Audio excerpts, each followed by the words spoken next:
விடுதலை சிறுத்தைகள் கட்சிக்கு 8 இடங்கள் ஒதுக்கப்பட்டுள்ளன. 6 இடங்கள் தனித்தொகுதிகள், 2 இடங்கள் பொது தொகுதிகள். நேற்று நடந்த விடுதலை சிறுத்தைகள் கட்சியின் உயர்நிலை இரட்டை இலக்கத்தில் தொகுதிகளை பெற வேண்டும் என்றும் ஒரு மாநிலங்களவை வருகிற 2028 காலியாக உள்ள இடத்தில் வழங்க வேண்டும் என தோழர்கள் ஒருமனதாக தீர்மானம் நிறைவேற்றினர். அந்த தீர்மானம் குறித்தும் திராவிட முன்னேற்ற கழகத்தின் தலைவர், மதசார்பற்ற முற்போக்கு கூட்டணியின் தலைவர் ஸ்டாலின் அவர்களிடத்திலே நாங்கள் கலந்து பேசினோம். 23 கட்சிகள் இடம்பெற்றுள்ள ஒரு மெகா கூட்டணி 7-8 ஆண்டுகளாக தொடர்ந்து கட்டுக்கோப்பாக இயங்கி வருகிற தமிழ்நாட்டில் மட்டுமல்ல அகில இந்திய அளவில் மதவெறி சக்திகள், சாதிவெறி சக்திகள், வலதுசாரி சக்திகள் வலுப்பெறுவதை தடுக்க வேண்டும். நாட்டையும் மக்களையும் மதவாத வெறுப்பு அரசியலில் இருந்து பாதுகாக்க வேண்டும் என உறுதியேற்று செயல்படுகிற கூட்டணி Arabian garden sea food restaurant. Bad taste meets elegance. Summer வந்தாச்சு. What's your plan for this holiday? எங்க கிட்ட விட்டுருங்க, நாங்க பாத்துக்கிறோம். VGT Holidays. GT Holidays, South India's #1 travel brand. i5 Housing and Properties தேடுறத விடுங்க, தேர்வு செய்யலாம் வாங்க. Call 9962 557 557. Ready sir. அங்க கொஞ்சம் பின்னாடி வந்துருங்க சார். நான் இங்க வரணும் சார். பிக்சர் வைங்க சார்.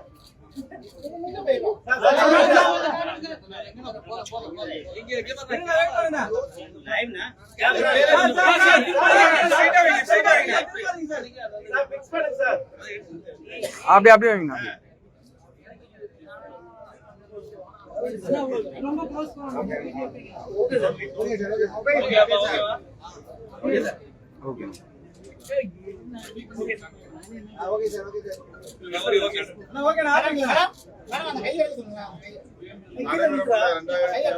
சட்டமன்ற பொதுத் தேர்தலில் திராவிட முன்னேற்ற கழக தலைவர் முதலமைச்சர் மு.க. ஸ்டாலின் அவர்களும் விடுதலை சிறுத்தைகள் கட்சி தலைவர் திரு திருமாவளவன் அவர்களும் இன்று 24/3/2026 தொகுதி உடன்பாடுகள் குறித்து கலந்து பேசியதில் மதச்சார்பற்ற முற்போக்கு கூட்டணியில் இடம்பெற்றுள்ள விடுதலை சிறுத்தைகள் கட்சி தமிழ்நாட்டில் மொத்தம் 8 சட்டமன்ற தொகுதிகளில் போட்டியிடுவது எனவும் அவற்றில் 6 தனித்தொகுதிகளிலும் 2 பொது தொகுதிகளிலும் போட்டியிடுவது எனவும் முடிவு செய்யப்பட்டது. தலைவர் திமுக, தலைவர் விடுதலை சிறுத்தைகள் கட்சி,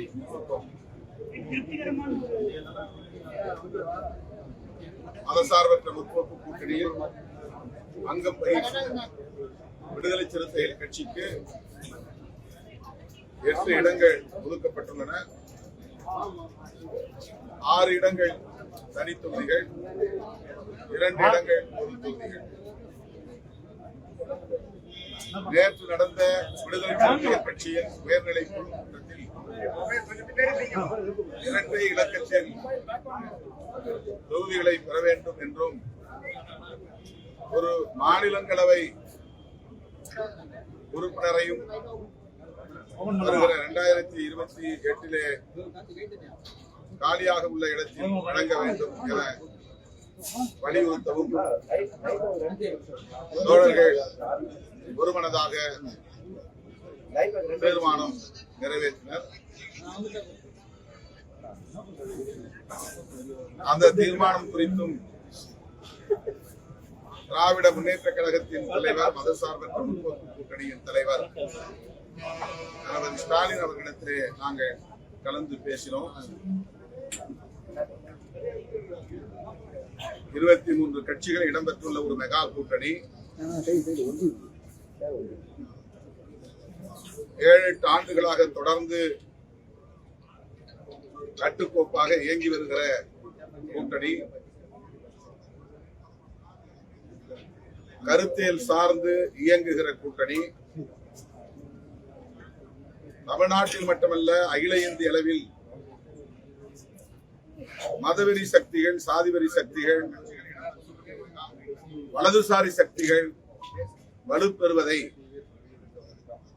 தடுக்க வேண்டும். நாட்டையும் மக்களையும் மதவாத வெறுப்பு அரசியலில் இருந்து பாதுகாக்க வேண்டும் எனவும் உறுதியேற்று செயல்படுகிற கூட்டணி. இந்த கூட்டணியின் வெற்றியை முன்னிறுத்தி அனைத்து கோணங்களிலும் நல்லது கெட்டது போன்றவற்றை சீர்தூக்கி பார்த்து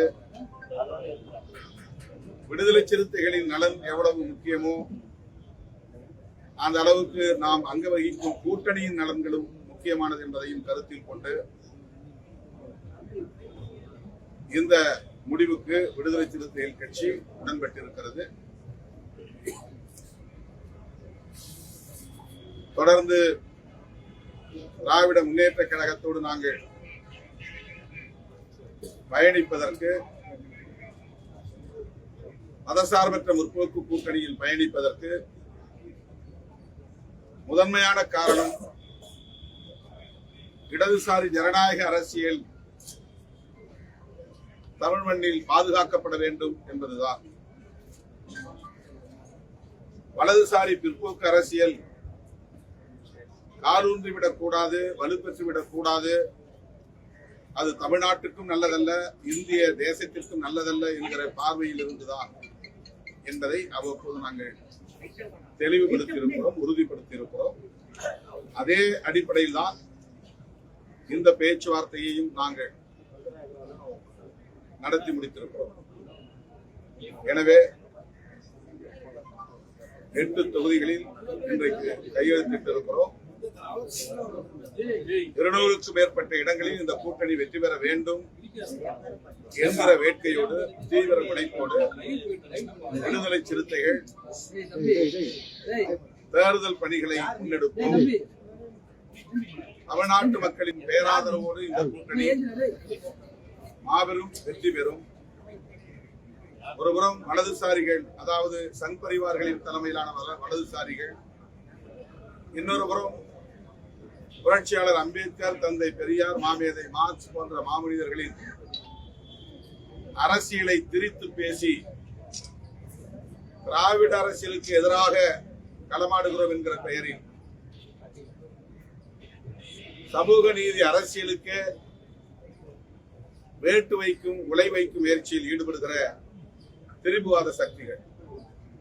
ஆகவே வலதுசாரி சக்திகளையும் திரிபுவாத சக்திகளையும் வீழ்த்த வேண்டிய பொறுப்பு விடுதலை சிறுத்தைகள் கட்சிக்கு யாரையும் விட கூடுதலாக இருக்கிறது என்று நாங்கள் உணர்கிறோம்.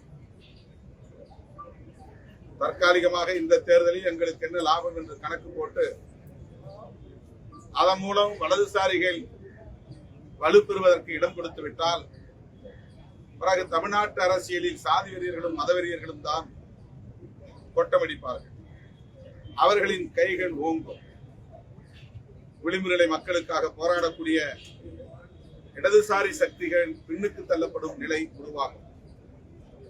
என்னுடைய பார்வையில் இன்றைக்கு விடுதலை சிறுத்தைகள் கட்சிக்கு தந்திருக்கிற 8 தொகுதிகளும் கம்யூனிஸ்ட் கட்சிகளுக்கு தந்திருக்கிற 10 தொகுதிகளும் சேர்த்து 18 தொகுதிகள் இடதுசாரி அரசியலை பாதுகாப்பதற்காக போராடக்கூடிய இயக்கங்களுக்கு திமுக வழங்கியிருக்கிறது என்றுதான் நான் புரிந்து கொள்கிறேன்.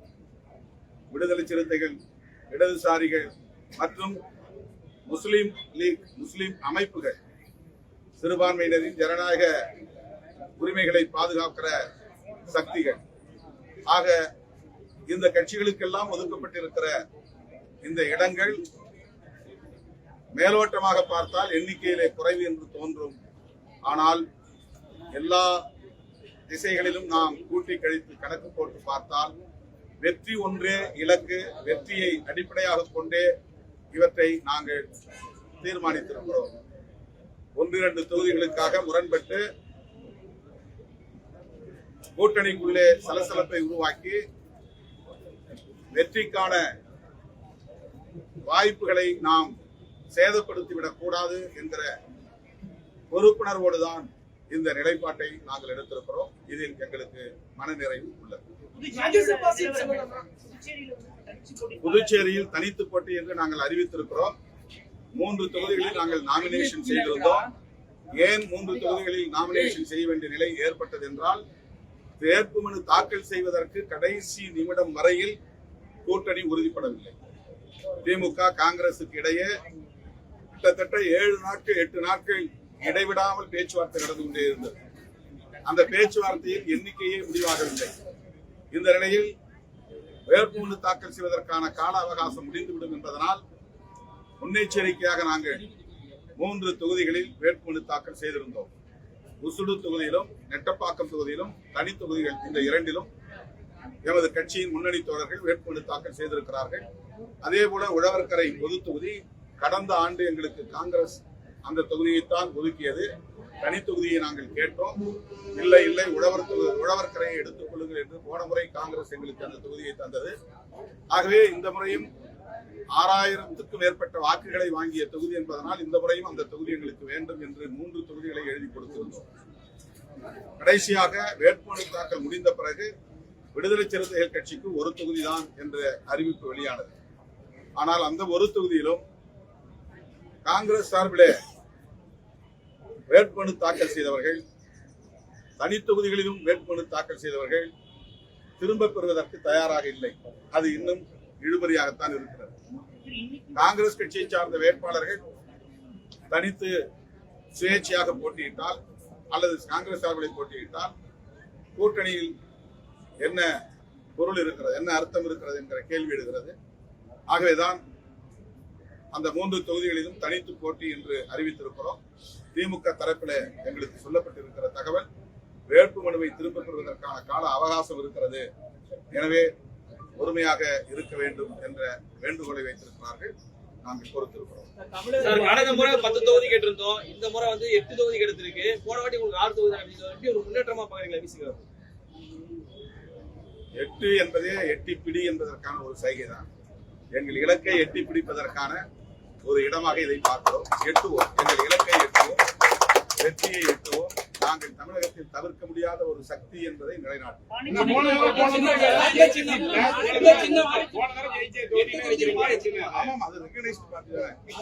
அங்கீகரிக்கப்பட்ட மாநில கட்சிக்கு பானை சின்னம் ஒதுக்கப்பட்டிருக்கிறது. அந்த சின்னம் எங்களுக்கான சின்னம். ஆகவே அந்த சின்னத்தில் தான் நாங்கள் போட்டியிடுவோம். சின்னம் குறித்து எந்த கேள்வியும் இப்போது இல்லை. ராஜ்யசபாவை நாங்கள் வெளிப்படையாக பேசினோம். அது நியாயமானதுதான். உங்களுக்கு தருவதற்கான எல்லா தகுதியும் அல்லது எல்லா விதமான முகாந்திரமும் உள்ளது. அது பற்றி இப்போதைக்கு முடிவெடுக்க முடியாத நிலை இருக்கிறது. ஏனென்றால் இந்த இது முடிந்து விட்டது. 4 இடங்களும் நிரப்பப்பட்டு விட்டது. 2028 4 இடங்கள் அல்லது 6 இடங்கள் காலியாகும், அல்லது அதற்கு பிறகு 2 வருடங்களுக்கு பிறகு காலியாகும். எனவே இப்போதைக்கு அதை பேசுவதிலே எந்த பொருளும் இல்லை என்று நாங்கள் அதற்கு உரிய அழுத்தம் கொடுக்கவில்லை. கேட்டிருக்கிறோம், பரிசீலிப்பதாக சொல்லியிருக்கிறார். திமுக சார்பில் வேட்பாளர் பட்டியல் வெளியிட்டிருக்காங்க. அதுல மீண்டும் விசிகவிற்கு உழவர்கரை தொகுதி என்பது மீண்டும் இல்ல, ஏற்கனவே முடிவானதுதான். 1 தொகுதி அப்படின்னு ஒதுக்கி இருக்கிறாங்க. நாங்க 3 தொகுதியில போட்டிட்டு இருக்கிறோம். அவங்க எல்லா தொகுதியிலும் காங்கிரசும் மனு செய்திருக்கிறது. அவர்கள் எப்படி திரும்ப பெற போகிறார்கள் என்று தெரியவில்லை. இந்த நிலையில் தான் நாங்கள் தனித்து போட்டி என்று அறிவித்திருக்கிறோம். பேச்சுவார்த்தையில் மறுபடியும் ஒரு சுமூகமான தீர்வு காண இடம் இருக்கிறது. நீங்க வெற்றி பெற்ற தொகுதியில நீங்க சென்னையில தொகுதி கேட்கறீங்களா? அது நாளைக்கோ நாளை மறுநாளோ கூடி பேசுவோம். அந்த பேச்சுவார்த்தையில் தான் இறுதி முடிவு செய்யப்படும். கூட்டணியில் உள்ள ஒவ்வொரு கட்சியும் அவரவர் விரும்புகிற தொகுதிகளை எழுதி கொடுத்திருக்கிறார்கள். நாங்கள் கேட்கிற தொகுதியை மற்ற கட்சியிலும் கேட்பார்கள். மற்ற கட்சியில் கேட்கிற தொகுதிகளை நாங்களும் கேட்டிருப்போம். எங்களுக்கு இடையில ஒருவருக்கொருவர் புரிந்துணர்வோடு ஒப்பந்தத்தை மேற்கொள்வோம். தொடர்ந்து இழுத்தடிக்கிறாங்க அப்படின்னு எதிர்கட்சி தலைவர் எடப்பாடி பழனிசாமி, அண்ணாமலை போன்றவர்கள் தொடர்ந்து விமர்சனம் பண்ணிட்டு இருந்தாங்க. கூட்டணி குறித்தும் விமர்சனம் பண்ணிட்டு இருந்தாங்க. விசிக சிதைக்கப்படும் அளவுக்கு பலவீனமான கட்சி இல்லை என்று நான் நம்புகிறேன். மக்களின் ஏகோபித்த ஆதரவை பெற்று நாளுக்கு நாள் வலுப்பெற்று வருகிற ஒரு மாநில கட்சி. அவ்வளவு இலகுவாக யாராலும் இந்த கட்சியை சிதைத்து விட முடியாது. அதற்கு ஒருபோதும் விடுதலை சிறுத்தைகள் கட்சி இடம் கொடுக்காது. எங்கள் சுயநலத்தை விட, எங்கள் கட்சியின் நலன்களை விட, தனிநபர் நலன்களை விட, சமூக நலன்கள், மாநில நலன்கள், தேச நலன்கள் ஆகியவற்றை நாங்கள் முன்னிறுத்தி பார்க்கிறோம். ஆகவே மற்றவர்களுக்கு எங்கள் நிலைப்பாடு பலவீனமாக இருக்கலாம், ஆனால் எங்களுக்கு தெரியும் எங்கள் பலம் என்ன, பலவீனம் என்ன என்று எல்லாவற்றையும் கணக்கில் கொண்டுதான் நாங்கள் இந்த முடிவை எடுத்திருக்கிறோம். எங்களோடு இருக்கிற எல்லோரும் மனநிறைவோடு இடங்களை பகிர்ந்து கொள்ள வேண்டும் என்கிற விட்டுக் கொடுக்கும் உளவியலோடு தான் இதை நாங்கள் அணுகியிருக்கிறோம். மற்றவர்களை பற்றி எங்களுக்கு கவலை இல்லை. எங்களுக்கு இவ்வளவு இடங்கள் வேண்டும் என்று நாங்கள் அடம் பிடிக்கவில்லை, பிடிவாதம் செய்யவில்லை. மற்றவர்களுக்கு என்ன தரப்போகிறீர்கள் என்றெல்லாம் நாங்கள் ஒப்பீடு செய்யவில்லை. மற்றவர்களுக்கு எத்தனை தொகுதிகளை தந்திருக்கிறீர்கள் என்று நாங்கள் ஒப்பிட்டு எந்த விவாதத்தையும் நடத்தவில்லை. ஆகவே திமுக இருக்கிற இடத்தில் விடுதலை சிறுத்தைகள் கட்சி இருந்து எல்லாவற்றையும் நாங்கள் சீர்தூக்கி பார்க்கிறோம். திமுகவுக்கு அந்த பொறுப்பு இருக்கிறது, எங்களுக்கு அந்த பொறுப்பு இல்லை என்று நாங்கள் அதை தட்டி கழிக்க முடியாது. கூட்டணிக்கு திமுக தலைமை தாங்குகிறது என்றாலும் கூட அந்த இடத்திலிருந்து திமுக எப்படி எல்லாவற்றையும் அணுகுகிறதோ அதே போல விடுதலை சிறுத்தைகள் கட்சியும் அந்த இடத்திலிருந்து எல்லாவற்றையும் நாங்கள் சீர்தூக்கி பார்க்கிறோம். அந்த அடிப்படையில் தான் எங்களோடு பயணிக்கக்கூடிய எல்லோருக்கும் மனநிறைவான இடங்களை தர வேண்டும் என்பதையும் கூட நாங்கள் சுட்டிக்காட்டியிருக்கிறோம். ஆகவே இந்த முடிவில் யாரும் எங்களை வீழ்த்துவதற்கோ பலவீனப்படுத்துவதற்கோ ஒருபோதும் இடமில்லை.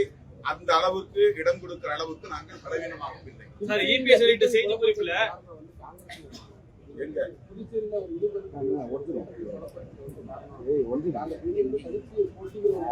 காங்கிரஸ் உடைய அணுகுமுறையில் எங்களுக்கு ஒரு அதிருப்தி இருக்கிறது என்பதை நான் வெளிப்படையாக சொல்ல புதுச்சேரியில் கடைசி நிமிடம் வரையில் வேட்புமனு தாக்கல் செய்கிற வரையிலும் கூட ஒரு முடிவுக்கு வர முடியவில்லை என்று சொன்னால் எப்படி எங்களை போன்ற அமைப்புகள் ஒரு முடிவெடுக்க முடியும்? ஒரு தொகுதி என்று ஒதுக்கிய பிறகு வெளிப்படையாக நாங்கள் கூட்டணி முடிவுக்கு ஏற்ப, ஒப்பந்த முடிவுக்கு ஏற்ப செயல்பட தயாராக இருக்கிறோம் என்பதை வெளிப்படுத்த வேண்டிய பொறுப்பு, உறுதிப்படுத்த வேண்டிய பொறுப்பு கூட்டணிக்கு தலைமை தாங்குகிற காங்கிரஸ். பாண்டிச்சேரியை பொறுத்தவரையில் அது 16 இடங்களில் போட்டியிடுகிறது, காங்கிரசுக்கு உள்ளது. ஆகவே அங்கு ஒரு குழப்ப நிலை இன்னும் நீடிக்கிறது. அதில் இன்னும் சொல்ல போனால் திமுக போட்டியிடக்கூடிய ஒரு 4-5 தொகுதிகளிலும் காங்கிரஸ் வேட்புமனுக்களை திரும்ப பெறுமா என்கிற சந்தேகம் உருவாகி இருக்கிறது. அவர்கள் ஃப்ரெண்ட்லி ஃபைட்டிங் என்கிற பெயரில் நீங்களும் நில்லுங்கள், நாங்களும் இந்த 4 இடங்களில் இருக்கிறோம், யார் வெற்றி பெறுகிறார்களோ தேர்தலுக்கு பிறகு நாம் ஆட்சி அமைக்கிற போது ஒப்பந்தம் செய்து கொள்வோம் என்பதை போன்ற வாதங்களை செய்கிறார்கள் என்றும் கேள்விப்படுகிறோம். ஆகவேதான் எங்கள் தோழர்களுடைய உணர்வுகளுக்கு மதிப்பு கொடுத்து நாங்கள் தனித்து போட்டி என்று அறிவித்திருக்கிறோம். காங்கிரஸ் வந்து ஆட்சியிலே இல்ல, பல மாநிலங்களுடைய ஆட்சி இருக்காங்க. ஆனா மறுபுறம் பாஜக மாநிலம் பல்வேறு நாடுகள் மாநிலங்கள் 15 வருஷமா ஆட்சி இருக்காங்க. அந்த கட்சி கூட்டணிக்கு மதிப்பு கொடுத்து 10 டிகிரி குறைச்சிக்கிறாங்க. ஆனா காங்கிரஸ் அவங்களுடைய நிலை அறியாம தொடர்ச்சியா கூட்டணி கட்சிக்கு அழுத்தம் போட்டு தங்களை நிரூபிச்சுக்க முயற்சி பண்றாங்க. இந்த கேள்விக்கு நீங்க காங்கிரஸ் தலைவரிடம் கேள்வி விடையை எதிர்பார்க்க வேண்டும். இதை நாங்கள் கருத்து சொல்ல காங்கிரஸ் தலைமையில் தலையிடாம இருக்கு. டெல்லி தலைமையில் பொதுவா டெல்லியில இருந்து தான் எல்லா முடிவும் எடுப்பாங்க. மாநிலங்கள்ல பாண்டிச்சேரியா இருந்தாலும் தமிழ்நாடா இருந்தாலும் இறுதி முடிவு எடுக்கிற நிலை தேசிய கட்சி என்கிற முறையில் காங்கிரஸ் டெல்லியில இருந்துதான் கடைசி நிலைப்பாட்டை அறிவிப்பார்கள், முடிவை அறிவிப்பார்கள். காங்கிரஸ் தலையிடாமல் இருக்கிறது என்று சொல்ல முடியாது. காங்கிரஸ் தலையிடுகிறது. ஆனால் புதுச்சேரியில இன்னும் ஒரு குழப்ப நிலை இருக்கிறது என்பதனால்தான் நாங்கள் இதை தெளிவுபடுத்த வேண்டிய தேவை இருக்கிறது.